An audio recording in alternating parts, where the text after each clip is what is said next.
Elie Barnaby, bonjour. Beaucoup de juifs aujourd'hui en Europe ont le sentiment d'être confrontés à une vague importante d'antisémitisme. Est-ce qu'ils exagèrent ou est-ce qu'il y a vraiment un antisémitisme qui se manifeste aujourd'hui?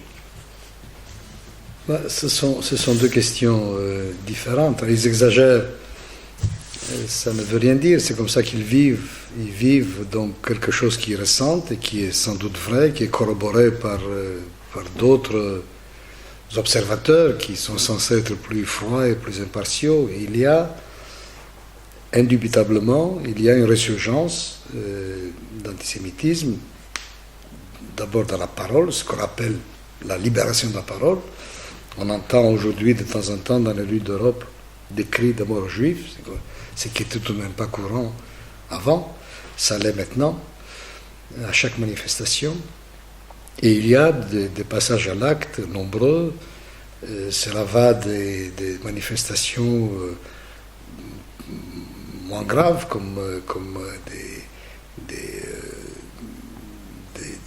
jets de pierre, des bousculades ou des insultes de cours de récréation, jusqu'à l'incendie des synagogues, des attaques, et jusqu'au meurtre, puisqu'après tout, Merach, les mouches sont dans toutes les mémoires. Ce sont donc des passages à l'acte antisémites violents et meurtriers. Donc, la réalité de ce phénomène est indiscutable. Maintenant, il faut comprendre ce qui se passe. Il faut savoir si nous assistons à un phénomène ancien, renouvelé, ou si c'est un phénomène neuf, une autre forme d'antisémitisme.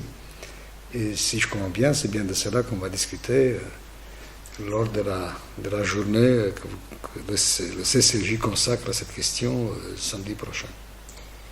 Dimanche plutôt, non? Dimanche, oui.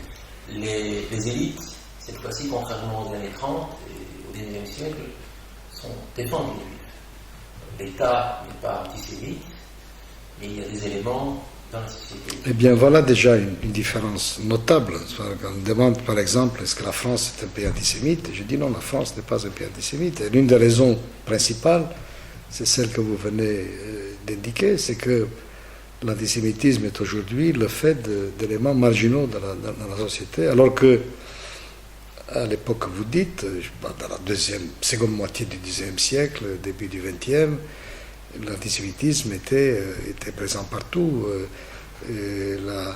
à toutes les strates, dans les élites. Ça, c'est terminé. Évidemment, l'État n'est pas antisémite, mais ses représentants non plus, la grande presse non plus. Tout ce qui faisait la vigueur de l'antisémitisme dans l'entre-deux-guerres, tout ça, c'est terminé. Alors, ce qui reste, ce sont des éléments plus ou moins marginaux. L'extrême droite qui relève la tête, l'extrême gauche,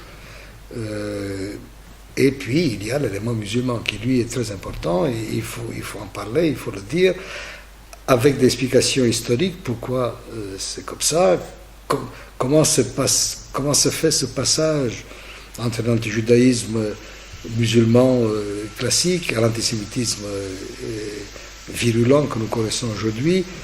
Par quel intermédiaire il est passé, puisque évidemment ils reprennent des slogans et des mots d'ordre jusqu'au vocabulaire antisémite chrétien. Hein. Donc ce sont des questions intéressantes qu'il faut comprendre, et il faut comprendre à la fois parce qu'il faut le comprendre pour des raisons intellectuelles, mais il faut le comprendre pour des raisons politiques et sociales, parce que si on ne comprend pas le phénomène, on aura beaucoup de mal à le combattre. Et donc, je ne pense pas que nous assistions à une redite de l'antisémitisme classique de l'entre-deux-guerres. Je ne pense pas que les juifs français ou belges, européens en général, soient en danger de disparition, mais je crois en revanche qu'il y a une situation pénible, difficile à vivre, qui explique d'ailleurs entre autres le fait que des gens partent. Des gens partent, et beaucoup parmi ceux qui ne partent pas, et sans doute qui ne partiront jamais, parlent de partir. Et ça aussi, c'est nouveau. Merci.